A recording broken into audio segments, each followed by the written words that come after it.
ప్రతిదినం దేవునితో నేను. కుటుంబ వ్యవస్థలు, జీవన విలువలు అస్తవ్యస్తంగా మారుతున్న ఈ రోజుల్లో ప్రభువు దాసురాలు రెవరెండ్ డాక్టర్ జాయ్ చెరియన్ గారు దైవ దర్శనంతో ప్రభువు సన్నిధిలో కనిపెట్టి పొందిన 366 విభిన్న ధ్యానాంశములను ప్రతిదినం దేవునితో నేను అనే పుస్తక రూపంలో ప్రపంచానికి అందించారు. ఇది అనేకుల జీవితాలను ప్రభావితం చేసే ఒక విలక్షణమైన గ్రంథము. పరిశుద్ధాత్మ దేవుడు ఈ పుస్తకమును పఠించే ప్రతి ఒక్కరిని స్పృశించి శక్తితో నింపునుగాక. ఈ పుస్తకాలిప్పుడు అందరికీ అందుబాటులో ఉన్నాయి. ఈ నూతన సంవత్సరంలో దీనిని మీరు ధ్యానించండి, మీ బంధుమిత్రులకు ఆత్మీయ బహుమతిగా అందించండి. పుస్తక ప్రతుల కొరకు సంప్రదించవలసిన ఫోన్ నంబర్లు 9550504718, 9030757571. లూకా సువార్త 7వ అధ్యాయము 11 నుండి 17 వచనాలు. వెంటనే ఆయన లూక్ 7:11-17. వెంటనే ఆయన నాయనను ఒక ఊరికి వెళుచుండగా ఆయన శిష్యులను బహు జనసమూహమును ఆయనతో కూడా వెళుచుండేది. ఆయన ఆ ఊరి గవిని యొద్దకు వచ్చినప్పుడు చనిపోయిన ఒకడు వెలుపలికి మోసుకొని పోబడుచుండేది. అతని తల్లికి అతడు ఒక్కడే కుమారుడు, ఆమె విధవరాలు. ఆ ఊరి జనులు అనేకులు ఆమెతో కూడా ఉండేది. ప్రభు ఆమెను చూచి ఆమె యందు కనికరపడి ఏడవవద్దని ఆమెతో చెప్పి దగ్గరకు వచ్చి, చిన్నవాడా లెమ్మని నీతో చెప్పుచున్నాననగా ఆ చనిపోయిన వాడు లేచి కూర్చుండి మాటలాడసాగాను. ఆయన అతని తల్లికి అప్పగించెను. అందరూ భయక్రాంతులై మనలో గొప్ప ప్రవక్త బయలుదేరి ఉన్నాడనియో, దేవుడు తన ప్రజలకు దర్శనమును అనుగ్రహించి ఉన్నాడనియో దేవుని మహిమపరిచే. ఆయన గురించి ఈ సమాచారము యూదయందంతటను చుట్టుపట్ల ప్రదేశం అంతటను వ్యాపించాను. అంటే ఇక్కడ ప్రభు నాయిను అనే ఒక ఊరికి వెళ్తున్నాడు.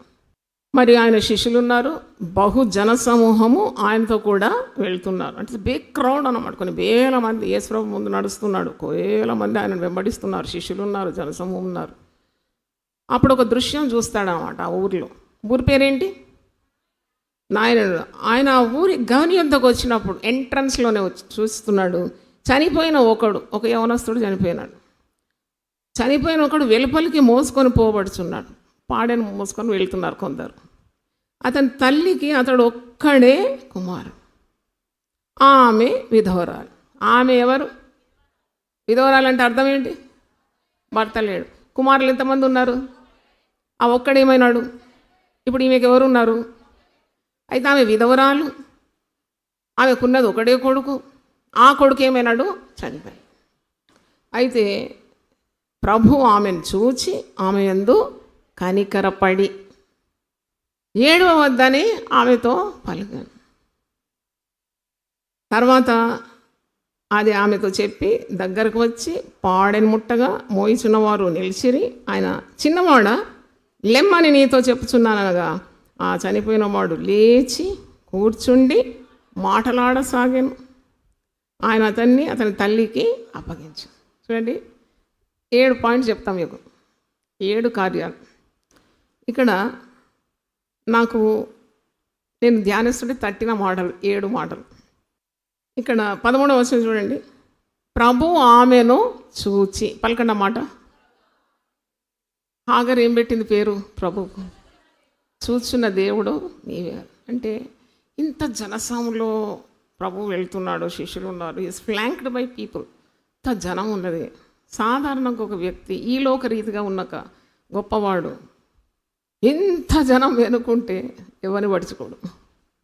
ఆడ సావున్నా పట్టించుకోడు, చచ్చిపోతున్నా పట్టించుకోడు. కానీ యేసు ప్రభు స్వభావం అలాంటిదే కాదు. Is going on a mission. ఆ ఊరి గవిని దాటి వెళ్తున్నాడు ఊరిలోకి. ఎంత పెద్ద ప్లాన్ ఉందో, సంకల్పం ఉందో ప్రభుకు తెలియదు. కానీ ఒక విధవరాలు ఏడుస్తుంటే యేసు ఆమెను చూచినాడు. చప్పట్లు కొడదామా దేవుని స్తోత్రం. చాలామంది చూచి చూడనట్టు ఉంటారు. ఈ లోకంలో మానవతత్వం ఏంటంటే చూస్తారు కానీ చూడనట్టు చేస్తారు, తెలియనట్టు చేస్తారు. ఎందుకంటే చూస్తే ఇప్పుడు సహాయం చేయాల్సి వస్తుంది కాబట్టి ఎరగనట్టు ఉంటారు. కానీ ప్రభు స్వభావం అలాంటిది కాదు. ప్రభు ఆమెను చూచి మళ్ళీ ఏం చేశాడు? నెక్స్ట్ స్టెప్, ఆమె మీద కనికరపడినాడు. దేవుని స్తోత్రం. చూసి సరే ఓహో చనిపోయినా. మనం కూడా పోతాం చాలా మంది ఫ్యూనరల్కు దానికి దీనికి పోయినప్పుడు ఓహో చనిపోయినారా, వాళ్ళని వీళ్ళని ఆదరించి వస్తాం. కానీ యేసు ప్రభు is a God of action కదా. ఆమెను చూచి ఆమె యందు కనికరమైన విధవరాల. కనికరం ఎందుకు వచ్చిందంటే విధవరాలను చూసినప్పుడు దేవునికి కనికరం తప్పకుండా వస్తుంది. యేసు ఒక విధవరాలు అని తెలుసుకున్నాడు, ఆమె భర్త లేడని తెలుసుకున్నాడు. ఉన్న ఏకైక సపోర్టు ఎదిగిన కుమారుడు, చేతికొచ్చిన కుమారుడు. ఆ కుమారుడు చనిపోయినాడు. ఇక ఆమె దుఃఖానికి ఒక అంతం ఉందా? ఆమె యందు ఆయన కనికరపడినాడంట. తర్వాత ఒక బ్యూటిఫుల్ మాట పలికినాడు. ఏంటది? ఏడవద్దు. ఈరోజు అదే మాట ఏడ్చే ప్రతి మహిళతో దేవుడు మాట్లాడుతున్నాడు. దేవునికి స్తోత్రం. నువ్వు ఏడవద్దు. నీకేమైంది? ఎందుకు ఏడుస్తున్నావు? యేసు ప్రభు మాటలు ఎంత స్వీట్ మాటలు అంటే తేనె కంటేను జుంటి తేనె ధారల కంటేను అతి మధురమైంది. మగ్దలేని మరియతో అమ్మా నీవెందుకు ఏడుస్తున్నావు? ఇంకా ఉందా మాటలు ఇట్లా? ఏడ్చే స్త్రీల మీద ఆయన కనికరం చూడండి. ఏడవద్దన్నాడంట. వీప్ నాట్, ఏడవద్దు. ఇంకోటి, ఏడ్చే స్త్రీలు చాలా ఏడ్చినా కానీ వాళ్ళు ఎంత ఏడ్చినారో వాళ్ళకి తెలియదు. కానీ 56వ కీర్తన 8వ వచనంలో ఒక మాట ఉంది, నీ కన్నీళ్ళన్నీ నేనేం చేస్తాను, నా బుడ్డిలో భద్రం చేసుకుంటాను. మానవుల దగ్గర మనం ఏడ్చినప్పుడు వాళ్ళు ఏం చేస్తారో ఖర్చు తీసి తుడిచేస్తారు. ఏడవకు, ఏడవకు, ఏడవకు అంటారు. నీ కన్నీళ్ళని తీసి బుడ్డిలో భద్రం చేసి నీకు ఇస్తారా? వాళ్ళు పెట్టుకుంటారా? లేదు. కానీ దేవునికి ఒక స్వభావం ఉంది. నువ్వు కార్చే ప్రతి కన్నీరు ఆయన దగ్గర రికార్డ్ అయి ఉంది. దేవునికి స్తోత్రం. 56వ కీర్తన 8వ వచనంలో అంటే అంగలార్చే స్త్రీలను పిలువనంపుడి, రోధించే స్త్రీలను పిలువనంపుడి, తెలివిగల స్త్రీలను పిలువనంపుడి. వారు త్వరపడి ఏం చేయాలా? రోదనం చేయాలంట. నశించిపోతున్నారు పిల్లలు, యవనస్తులని. ఇర్మియా 9వ అధ్యాయంలో అంటే స్త్రీ కార్చే కన్నీరుకి ఇంత శక్తి ఉంది కదా. యేసు ప్రభుని ఆకర్షించేసింది అది. ఎక్కడో వెళ్తున్నాడు గౌని దాటుకుంటూ, ఇట్ డ్రూ హిజ్ అటెన్షన్. యేసు ప్రభు యొక్క దృష్టిని మరిచేసింది ఆ కన్నీళ్ళు, ఆమె బాధ. ప్రభు దగ్గరకు వచ్చేసినాడు, వచ్చి ఆమెను చూసినాడు, ఆమె ఎందుకు కనికరపడినాడు. ఏం పలుకుతున్నాడు? ఏడవద్దు అంటున్నాడు. మళ్ళీ ఏం చేసినాడు? ఆయన దగ్గరకు వచ్చినాడు. అసలు యేసు అంటే పరిశుద్ధుడు, పరిశుద్ధుడు, పరిశుద్ధుడు, గొప్ప దేవుడు కదా. నాజీరు చేయబడిన వారు, అభిషక్తులు శవాన్ని ముట్టుకోరు అసలు. అది పద్ధతి, పాత నిబంధనలు. ఈయన వచ్చి ఏం ముట్టుకున్నాడట? పాడను ముట్టుకున్నాడట. చప్పట్లు కొట్టి దేవుని స్తుతిద్దాం. ఆమె ఎందుకు కనికరపడి ఏడవద్దని చెప్పి దగ్గరకు వచ్చి పాడెను ముట్టగా మోయిచున్న వారు నిలిచిరు. ఆయన ఏమన్నాడు? చిన్నవాడా లెమ్మని నీతో చెప్పుచున్నానని. అంటే మన ప్రభువు ఎలాంటి వాడు? ఆజ్ఞాపించేవాడు అన్నమాట. ఈ కెన్ కమాండ్. నిన్న ఒక సహోదరి, ఆమె ఒక సేవకురాలే, ఆమె అన్నది, అమ్మ నా కొరకు ప్రార్థన చేయండి. ఎందుకు? నువ్వు బాగానే ఉన్నావు కదంటే, నాకైతే ఇప్పుడు ఏం రోగం లేదు, కానీ ఇంకా కొన్ని సంవత్సరాలు పైబడితే నా ఎముకలన్నీ క్షీణించి, నా నరాలన్నీ క్షీణించి, నా మాంసమంతా క్షీణించి, బలమంతా ఉడిపోతుంది. కానీ ఇప్పుడే నేను ఒక ఇంజక్షన్ తీసుకుంటా, అది దాదాపు లక్షల రూపాయలు ఖర్చు. రేపటి గురించి ఏం చేయొద్దన్నాడు? నువ్వు ఆజ్ఞ అతిక్రమం చేస్తున్నావు, జాగ్రత్త. నీతిమంతుడు ఎలా బ్రతకాలా? శ్వాసంతో బ్రతకాలా. ఆయన వాగ్దానాలు ఏంటి? రెక్కలతో నిన్ను కప్పుతా అన్నాడు. ఆయన రెక్కల క్రింద నీకేం దొరుకుతుందంట? ఇవన్నీ దాటుకుంటా ఇంజక్షన్ తీసుకుంటావు. తీసుకోవద్దన్నా నేను, నాకు దేవుడు ఆత్మీయ అధికారం ఇచ్చినట్టు చెప్పాను. Don't take it. ఒకవేళ ఇంజక్షన్ వికటిస్తే నీ దినాలు సంపూర్తి చేయలేవు, పోతావు జల్ది. అంటే జాదా హుషారి మౌత్కి నిషాని రాసి పెట్టుకోయడన్నా. ఇంత హుషారా? రోగం రాకుండా కాపాడేది ఎవరు? మందులా? ఇంజక్షన్లా? నీ భద్రతనా? నీ తెలివా? రేపేమి సంభవించినా అది నీకు తెలియదు. మరుక్షణం నేను ఉంటానో లేదో నాకు తెలియదు. దేవుని కృప, కృప వెంబడి కృప తన బిడ్డలను ఏం చేస్తుంది? వెంబడిస్తూ ఉంటుంది. నువ్వు బలకాలి. నేను బ్రతుకు దినములన్నిటను కృపాక్షేమములే నా వెంబడి వచ్చు. మందు లేదు, మాకు లేదు, భవిష్యత్ గురున్న తలంపు లేదు. చాలామంది రోగాలతో చావరంట, రోగం గురించి ఉన్న భయంతో చేస్తారంట. అది కోవిడ్ దినాల్లో డాక్టర్స్ పదే పదే చెప్పినారు. మీరు రోగానికి ఎందుకు భయపడుతున్నారు? మీ ఇమ్యూనిటీ ఏమవుతుంది? పడిపోతుంది. మీరు రోగాన్ని ఎదిరించాలి. రోగం వస్తే పోరాడాలి. మనకు పోరాడడానికి ఎన్ని ఆయుధాలు ఉన్నాయి? ఎన్నో ఆయుధాలు ఉన్నాయి పోరాడడానికి. చెప్పనవసరం లేదు, ప్రసంగాల్లో చాలా విన్నారు మీరు. రోగానికి భయపడి రోగం రాకుండా నువ్వు ముందు జాగ్రత్తలు తీసుకుంటే అది ఏమన్నా దేవుని చిత్తమా? పోత లారీ వచ్చి కొట్టేస్తే నీ మందు నిన్ను కాపాడుతుందా? నిన్ను కాపాడువాడు కునుకడు నిద్రపోడు. ఇశ్రాయేలును కాపాడువాడు కునుకడు నిద్రపోడు. చప్పట్లు గట్టి కొట్టి దేవుని స్తుతిద్దాం. మన భద్రత ఏంటి? మనల్ని దేవుడు కాపాడుతాడు. కనుక మరి భయపడొద్దు ఎప్పుడు. భయం నిన్ను ముంచేస్తుంది. భయపడకూడదు బుక్ రీప్రింట్ అయింది, అన్ని హాట్ సేల్స్ అయిపోయింది. మళ్ళీ రీప్రింట్ చేసి తీసుకొచ్చినాం. ప్రతి స్త్రీ చేతిలో ఉండాలి 40 ప్రసంగాలు. కానీ నా దర్శనం 366 ప్రసంగాలు చేసి దేవునితో ప్రతిదినం అనే బుక్ లాగా తయారు చేయాలని. ఎందుకంటే ప్రతిరోజు భయపడతారు. పురుషులైనా భయపడతారు, స్త్రీలైనా భయపడతారు, అభిషక్తులు భయపడతారు, దైవజనులు భయపడతారు, మానవుడు ప్రతి మానవుడు భయపడతారు. అందుకే 366 డోసులు ఇవ్వాలనుకున్నాను. ప్రార్థన చేయండి, నాకు ఆయుష్, ఆరోగ్యం, అభిషేకం కావాలి. నేను రాయాలి ఆ పుస్తకం. నవంబర్ 1 నుండి డిసెంబర్ 10 వరకు మాట్లాడాలి. 40 మెసేజెస్, మళ్ళీ ఒక 40 మెసేజ్లు ఇవ్వాలి. ఇప్పటికే 80 ఇచ్చినాను. మీరు ప్రార్థన చేయండి, దేవుడు నాకు శక్తి ఇవ్వాలి. అంటే నేను ఎందుకు చెప్తున్నానంటే యేసయ్య వచ్చేసాడు అక్కడికి. ఆయన ఆమెను చూసినాడు, ఆమె మీద కనికరపడినాడు, మంచి మాట పలికినాడు. ఏమని పలికినాడు? మళ్ళీ దగ్గరకు వచ్చినాడు. యేసయ్య ఎప్పుడు నీ దగ్గర ఉంటాడు తెలుసా నీకు ఆ సంగతి? మనుషులైతే మాట తప్పుతారు. నువ్వేం భయపడకు, నేనున్నాను కదా.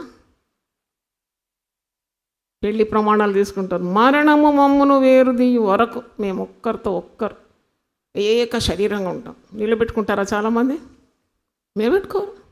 కానీ ప్రభు నీకు సమీపంగా ఉన్నాడు. ఆయన నీకు సమీపంగా ఉన్నవాడు అనే ఒక మాట ఉంది బైబిల్లో. నువ్వు దేని గురించి విచారించవద్దు. ప్రతి విషయం ప్రార్థన విజ్ఞాపన చేత కృతజ్ఞతాపూర్వకంగా నీ విన్నపములు ఆయనకు తెలియజేయి. మీ సహనము సకల జనులకు తెలియబడి నుండి ప్రభు సమీపంగా ఉన్నాడు. ఎక్కడుంది మాట? మీరు చింతించొద్దు అంటున్నాడు. ఎల్లప్పుడు ప్రభునందు ఆనందించండి. మరల చెప్పుదును, ప్రభునందు ఆనందించండి. మీ సహనము సకల జనులకు తెలియనియండి. మీకు ఇంత మన అన్యజనులు మనల్ని చూస్తాం, ఎంత ధైర్యం వీళ్ళకి ఏంటి ఇంత ధైర్యం ఏంటి? మనుషులు చనిపోతే రాత్రంతా భజన పెడతారు. ఇదేంటి వీళ్ళ పద్ధతి? వాళ్ళ పద్ధతులు మన పద్ధతులు చాలా తేడా ఉంది.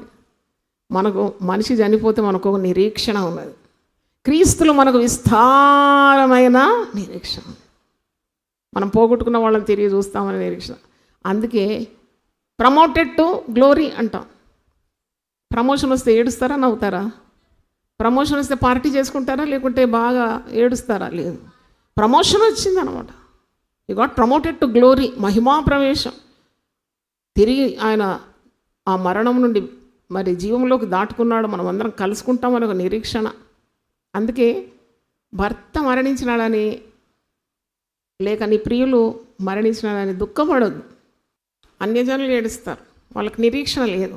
మనకు నిరీక్షణ ఉన్నది, విస్తారమైన నిరీక్షణ. మనమంటే ప్రభువు నందు నిద్రించినారు అంటే అర్థం ఏంటి? నిద్రపోయిన వాళ్ళు తప్పకుండా లేస్తారు. చప్పట్లు కొట్టి దేవుని స్తుతిద్దాం. హి స్లెప్ట్ ఇన్ ద లార్డ్. అంతే, ఆయన నిద్రపోతున్నాడు. మీ ఆయన ఇంట్లో నిద్రపోతూ ఉంటాడు. ఎవరన్నా వచ్చి సార్ ఉన్నాడా అంటే నువ్వేమంటావు? సార్ నిద్రపోతున్నాడు. సార్ పోయిండంటావా?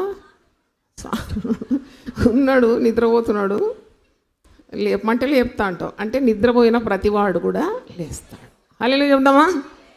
అని తల్లి మరణించిన, తండ్రి మరణించిన, మన సహోదరులు సహోదరులు మరణించిన, కట్టుకున్న భర్త మరణించిన, భార్య మరణించిన, we have plenty of hope in Jesus. Hallelujah. ఆయన పునరుద్ధారుడైన ప్రభు.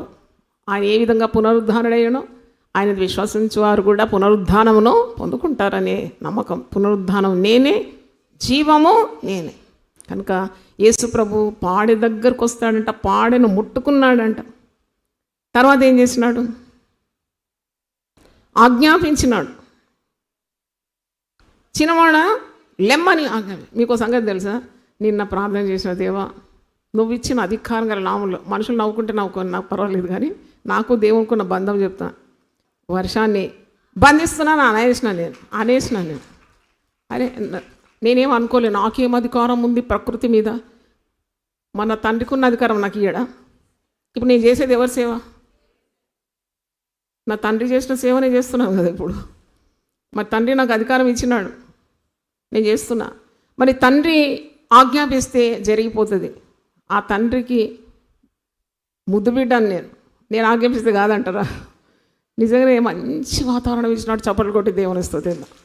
ఆయన ఆజ్ఞాపించే దేవుడు. అదే ఆజ్ఞ నీవు ఆజ్ఞాపించమంటున్నాడు. యేసుప్రభు ఒక మాట అంటాడు కదా, పునరుద్ధరణ అవుతుంది, పరలోకంలోను భూలోకంలోను నాకు సర్వాధికారము ఇవ్వబడు. అదే అధికారాన్ని మన చేతిలో ఇచ్చినాడు, కానీ మనం వాడం. ఈ చేతిలో అధికారం ఉంది కానీ నువ్వు వాడుకుంటే ప్రయోజనం ఏంటి? ఆయన ఆజ్ఞాపించినాడు. ఏమంటే, చిన్నవాడా నీవు లెమ్మన్నాడు, లేచి కూర్చున్నాడు. పాడెను ముట్టగా ఆమెతో చెప్పి దగ్గరకు వచ్చి పాడెను ముట్టగా మోయిచున్నవారు నిలిచి, ఆయన చిన్నవాడు లెమ్మని నీతో చెప్పుచున్నానుగా, చనిపోయినవాడు లేచి కూర్చుండి మాట్లాడసాగాను. ప్రమోషన్ ఆఫ్టర్ ప్రమోషన్ ఇది. అంటే లేచినాడు, కూర్చున్నాడు, మాట్లాడినాడు. ఎంత అద్భుతం అండి! నిన్ను కూడా దేవుడు ఇలాగే దీవిస్తాడు. నువ్వు నిరాశపడే అవసరం లేదు. ఇస్సాకును దేవుడు క్రమంగా దీవించినాడు. ఆ దేవాలయం దగ్గర కూర్చున్న కుంటివాడు, పుట్టుకుంటివాడు కూడా, వానికి కూడా ఇలాగే ప్రమోషన్ వచ్చింది. వాడు లేచినాడు, పుట్టుకుంటివాడు. పేతురు యోహానులు అంటారు, వెండి బంగారం మా యొద్ద లేదు, మాకు కలిగిందే మీకు ఇస్తున్నాను. నజరేయుడైన యేసు నామములో లేచి నడుమంటే వాడు దిగ్గున లేచి నిలిచి నడిచి ఎక్కడికి పోయినట్ట? దేవాలయంలోకి వెళ్ళి అక్కడ ఏం చేసినాడు? దేవుని మహిమపరిచినాడని వాక్యంలో ఉంది. అపోస్తల కార్యం 3వ అధ్యాయము 8వ వచనం చాలు.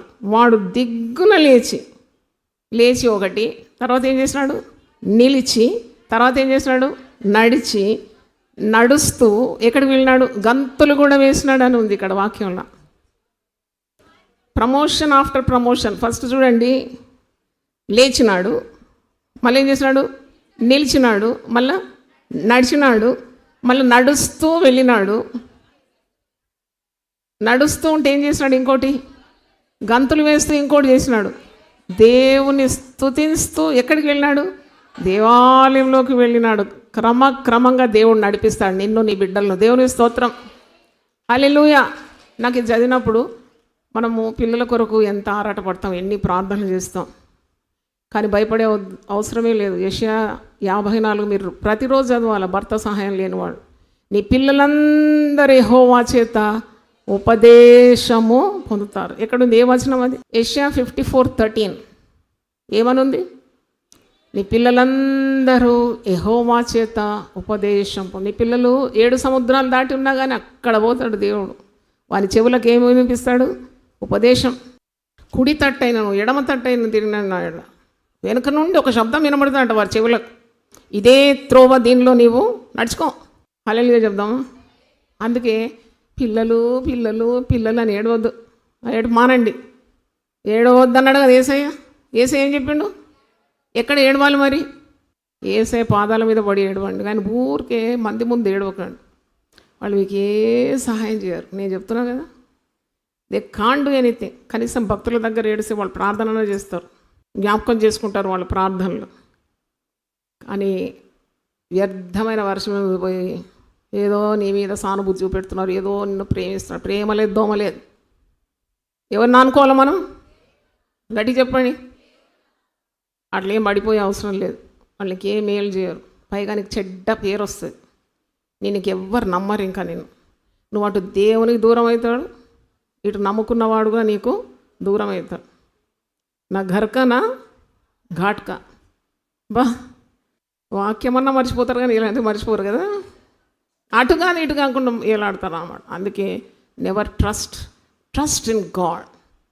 He's the source of your strength. తర్వాత ఏం చేసినాడు ఇతను చెప్పండి. లూకా సువార్త 7వ అధ్యాయము. లేచినాడు, కూర్చుండినాడు, మాట్లాడినాడు. మాట్లాడ సాగేనన్నది చూసినారా మీరు? ఇక వీడు నోరు బంద్ చేస్తలేడు, మాట్లాడుతూనే ఉన్నాడు. తర్వాత ఏమైంది? ఆయన తల్లికి వాణ్ణి అప్పగించారు. నాకు చూస్తే 8 అద్భుతాలు కనబడింది ఇక్కడ. మొదటిది ఏంటి? ప్రభు ఆమెను చూచి. రెండవది ఆమె యందు కనికరపడి. మూడవది ఏడవద్దని చెప్పి. నాలుగవది పాడె దగ్గరకు వచ్చి. ఐదవది పాడెను ముట్టి. ఆరవది ఆజ్ఞాపించి చిన్నవాడ లెమ్మని చెప్పినాడు. ఏడవది వాడు లేచి కూర్చుండి మాట్లాడసాగాను. ఎనిమిదవది వాని తల్లికి వాణ్ణి అప్పగించాను. హల్లెలూయా. అందరూ ఒకసారి లేచి నిలబడండి, ప్రార్థన చేద్దాం. దేవుడే నాకాశ్రయంబు దివ్యమైన దుర్గము, దేవుడే నాకాశ్రయంబు దివ్యమైన దుర్గము, అభయమోగ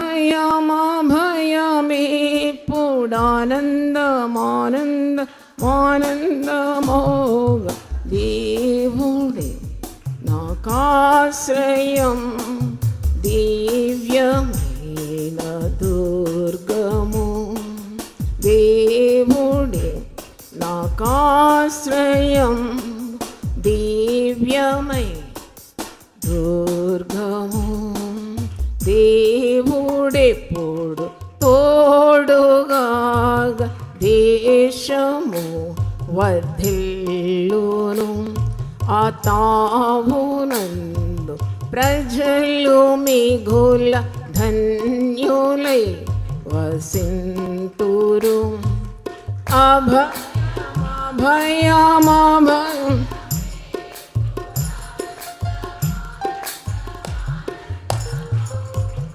దేవుడే నాకాశ్రయంబు దివ్యమైన దుర్గము, పిశాచి పూర్ణ బలము నాతో పెనుగులాడ జడియను, పిశాచి పూర్ణ బలము నాతో పెనుగులాడ జడియను, నశించు శత్రు గణము దేవు ఆజ్ఞవల్ మడియును,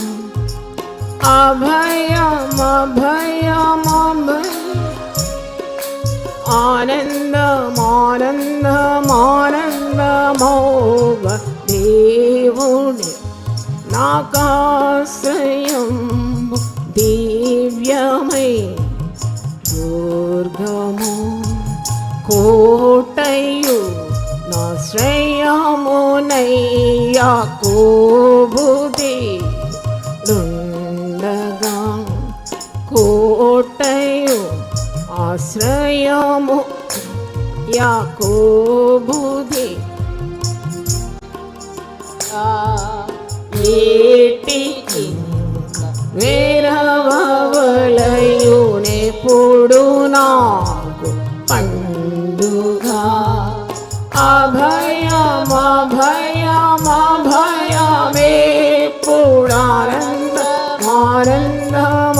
అభయమేపుడానందమానందమోగ దేవుడే నాకాశ్రయం దివ్యమై దుర్గము, పర్వతములు కదలినాని ఊర్విమా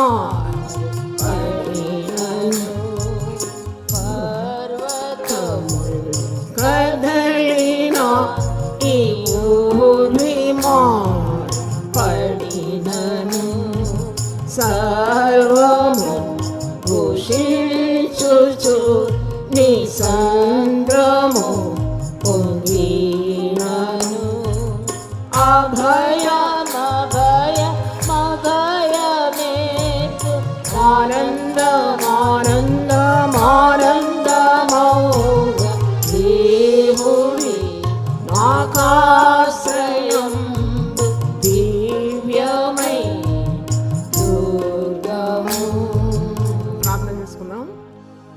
చేతులెత్తి మనం దేవుని సన్నిధిలో మనల్ని మనం తగ్గించుకొని కన్నీళ్లతో దేవుని వెతికితే తప్పకుండా ఈ నాయును విధవరాలు పొందుకున్న ఆ 8 ఆశీర్వాదాలు మన సొంతమైపోతుంది.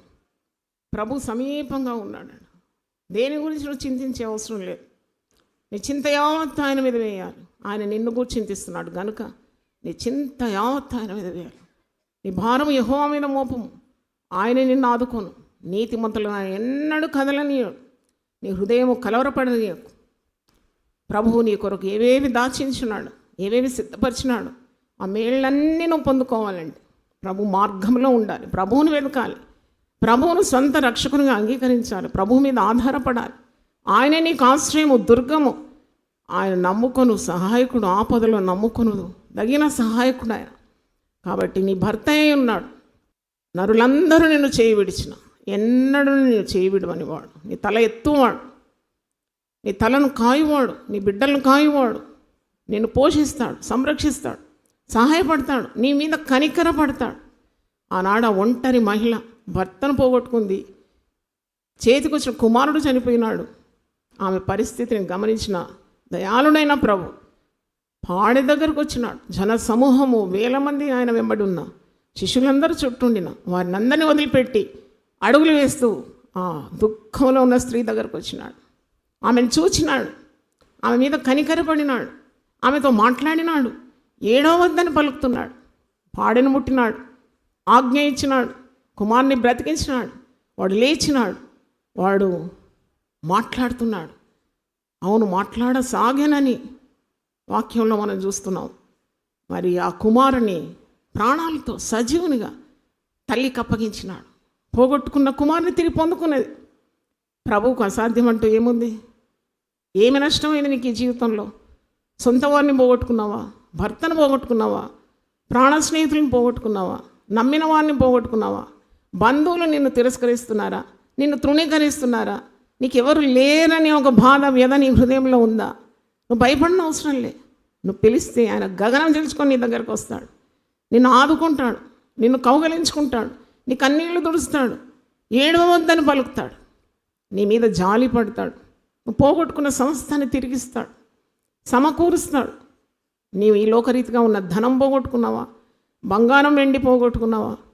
ప్రాణ స్నేహితులను పోగొట్టుకున్నావా? సొంత వారిని పోగొట్టుకున్నా? అవన్నీ నీకు కల్పిస్తాడు. యోబు సమస్తం పోగొట్టుకున్నాడు, సమస్తము 2 అంతలుగా పొందుకున్నాడు. దావీదు సమస్తం పోగొట్టుకున్నాడు, తిరిగి అన్నీ పొందుకున్నాడు. నువ్వు దేవుని గురిగా పెట్టుకుంటే, ఆయన నీ సంపాద్యము, సొత్తని నువ్వు ఎంచితే, ఆయన నీ కొరకు సిలువలో ప్రాణం పెట్టినాడు. అమూల్యమైన రక్తం చివరి బొట్టుకు ధారపోసినాడు. ప్రాణంతో సహా ఆయన నీకు సమస్తం ఎందుకు అనుగ్రహింపడు? ఆయన పేరట ఏది అడిగినా నీకు ఇస్తానని వాగ్దానం ఇచ్చినాడు కదా. మనుషులు మాట ఇచ్చి తప్పుతారు, మనుషులు నమ్మక ద్రోహం చేస్తారు. నమ్మిన నీ ప్రాణప్రియుడే నిన్ను మోసం చేసి వంచిస్తాడు, నీ ప్రాణం తీయని చూస్తాడు. ఈ లోకంలో ఉన్న ప్రేమకు నువ్వు భ్రమపడి దేవుని ప్రేమను విడిచి పోయే భ్రష్టమైన మనస్సు నుండి తొలగిపోవాలి. దేవుని హత్తుకోవాలి. నిన్నెంతగా ప్రేమించినాడు ప్రభు, అంతగా నీవు ఆయనను హత్తుకోవాలి. ప్రభువా తండ్రి, నువ్వు మాట్లాడినందుకు వందనాలు చెల్లిస్తున్నాను. ప్రతి స్త్రీతో నువ్వు మాట్లాడినవని నేను నమ్ముతున్నాను తండ్రి. కృంగిన వారిని లేవనెత్తమని ప్రార్థిస్తున్నాను. వాక్యం చేత ఆదరించండి. ఆయన వాక్యం ఔషధం వంటిది. గాయపడిన హృదయాలు నీ సన్నిధిలో నిల్చున్నాయి నాయన. ఈ మాధ్యమాలు 6 మాధ్యమాలు కూడా వింటున్నవారు, వారి గాయాలు కూడా కట్టమని ప్రార్థిస్తున్నాను. చింత తొలగించండి, వ్యాకులం తొలగించండి, వ్యసనం తొలగించండి, దుఃఖం తొలగించండి, బాధ తొలగించండి, కృంగుదల నుండి విడిపించండి. అద్భుతమైన నీ శక్తిగల హస్తం వారి మీదకి వచ్చునుగాక, వారిని బలపరచునుగాక నాయన. నీకు స్తోత్రం. వారిని నిఠారుగా నిలబడాలి, ప్రయోజనకరమైన వ్యక్తులుగా మారాలి. మేము ఎట్టి నిరీక్షణ నీ దగ్గర నుండి పొందినాము, అట్టి నిరీక్షణతో నిరీక్షణ లేని వారిని ఆదరించడానికి ఉన్న శక్తి మాకందరికీ దయచేయమని ప్రార్థిస్తున్నాను. వీటిని దీవించండి, వారిని వాడుకోండి సేవలు, వారి కుటుంబాలకు నీ ఔన్నత్యం దయచేయండి, వారికి కావలసిన ఈవులను దయచేయండి, దుఃఖము నిట్టూర్పు ఎగరగొట్టండి, నిత్యానందం వారి తల్ల మీద ఉండాలని ప్రార్థిస్తున్నాను. గొప్ప దేవా, నీ గాయపడిన హస్తంతో వారి గుండెలు తాకండి నాయన, బలపరచమని ప్రార్థిస్తున్నాను. కన్నీళ్లను తుడిచివేయమని ప్రార్థిస్తున్నాను. భయాన్ని పారగొట్టమని ప్రార్థిస్తున్నాను. ధైర్యం దయచేయమని ప్రార్థిస్తున్నాను తండ్రి. గొప్ప దేవుడు, వారి కుటుంబాలకు నీ దీవెన దయచేయండి. కుటుంబంలో భర్తలు ఉన్నవారు ప్రేమ కలిగి కాపురం చేయడానికి సహాయం దయచేయండి. మనస్పర్ధనలన్నీ తొలగించండి ఆయన. పిల్లల్ని ఆశీర్వదించండి ఆయన. నీ మధ్యలో నీ పిల్లల్ని నేను ఆశీర్వదిస్తానన్నావు. నీ గుమ్మంలో గడియలు నేను బలపరుస్తానన్నావు. మంచి గోధులతో నిన్ను తృప్తిపరుస్తానన్నావు. నీ సరిహద్దులో నేను సమాధానం ఇస్తానన్నావు ప్రభువా. మాకేం కొదవ నాయన, నీ యందు భయభక్తులు వారికి ఏది కొదవలేదు నాయన. సింహం పిల్లలు ఆకలి కొనను కానీ యెహోవాను ఆశ్రయించే వారికి ఏ మేలు కొదవలేదన్నావు తాను. నీకు స్తోత్రం చెల్లిస్తున్నా. యథార్థంగా ప్రవర్తించే వారికి నువ్వు ఏ మేలు కొదవ చేయవు కనుక ప్రభు ఈ బిడ్డలు నీ చేతికి అప్పగిస్తున్నాను. వారిని ఆశీర్వించి దీవించి వర్ధిల్ల చేయమని, ఆదరణ, నెమ్మది, సమాధానం, సంతోషం సమృద్ధిగా దయచేయమని యేసు నామములో ప్రతి రోగం వదిలిపోను గాక. స్వస్థపరచు దేవుడు నీవే అని వాగ్దానం ఇచ్చినావు. నువ్వు పొందిన దెబ్బల చేత స్వస్థతను, కార్చిన రక్తం ద్వారా విడుదల ఉంది నాయన. తండ్రి ప్రతి గాయాన్ని కట్టుమని ప్రార్థిస్తున్నాను. కాళ్ళు, కీళ్ళు, ఎముకలు, మూలుగులు, నరములు, కండరల మీద నీ రక్త ప్రోక్షణ దయచేదుగాక. యేసు నామములో ప్రతి నొప్పి, ప్రతి బాధ, ప్రతి వ్యాధిని ఎదిరిస్తున్నాను నాయన. మంచి శరీరంలో చక్కని సత్వ దయచేయి. ఆత్మ వర్ధిల్లుతున్న ప్రకారం అన్ని విషయంలో వీరు వర్ధిల్లాలి నాయన. వారి కలిగిన పిల్లలు కూడా సత్యం అనుసరించి నడుచుకుంటారు. వారికి ఎంత సంతోషం. కాబట్టి సత్య మార్గంలో వారికి ఇచ్చిన సంతానాన్ని, కుటుంబాన్ని నడిపించమని, పరిశుద్ధాత్మ కుమ్మరింపు వారి మీద దయచేయమని యేసు నామములో అడుగుతున్నాను తండ్రి. ఆమేన్. హల్లెలూయా, హల్లెలూయా, హల్లెలూయా. ప్రతిదినం దేవునితో నేను. కుటుంబ వ్యవస్థలు, జీవన విలువలు అస్తవ్యస్తంగా మారుతున్న ఈ రోజుల్లో ప్రభువు దాసురాలు రెవరెండ్ డాక్టర్ జాయ్ చెరియన్ గారు దైవ దర్శనంతో ప్రభువు సన్నిధిలో కనిపెట్టి పొందిన 366 విభిన్న ధ్యానాంశములను ప్రతిదినం దేవునితో నేను అనే పుస్తక రూపంలో ప్రపంచానికి అందించారు. ఇది అనేకుల జీవితాలను ప్రభావితం చేసే ఒక విలక్షణమైన గ్రంథము. పరిశుద్ధాత్మ దేవుడు ఈ పుస్తకమును పఠించే ప్రతి ఒక్కరిని స్పృశించి శక్తితో నింపునుగాక. ఈ పుస్తకాలిప్పుడు అందరికీ అందుబాటులో ఉన్నాయి. ఈ నూతన సంవత్సరంలో దీనిని మీరు ధ్యానించండి. మీ బంధుమిత్రులకు ఆత్మీయ బహుమతిగా అందించండి. పుస్తక ప్రతుల కొరకు సంప్రదించవలసిన ఫోన్ నంబర్లు 9550504718, 9030757571.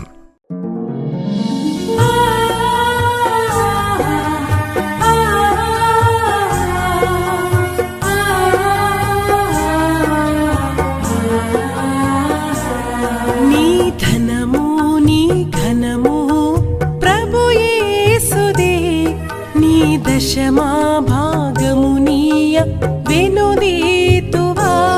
నీ ధనము నీ ఘనము ప్రభు యేసుదే. నీ దశమా భాగమునీయ వెనుదీతువా. ధరలోన ధనధాన్యములనీయగా కరుణించి కాపాడి రక్షింపగా. ధరలోన ధనధాన్యములనీయగా కరుణించి కాపాడి రక్షింపగా. పరలోకనాదుండు నీకీయగా మరి యేసు కొరకీయ వెనుదీతువా. పరలోకనాదుండు నీకీయగా మరి యేసు కొరకీయ వెనుదీతువా. నీ ధనము నీ ఘనము ప్రభు యేసుదే. నీ దశమా భాగమునీయ వెనుదీతువా. పాడి పంటలు ప్రభువు నీకీయగా కూడు గుట్టలు నీకు దయచేయగా. పాడి పంటలు ప్రభువు నీకీయగా కూడు గుట్టలు నీకు దయచేయగా. వీడంగ ప్రభు యేసు నామంబును గడువేల ప్రభుకీయను క్రైస్తవా. వీడంగ ప్రభు యేసు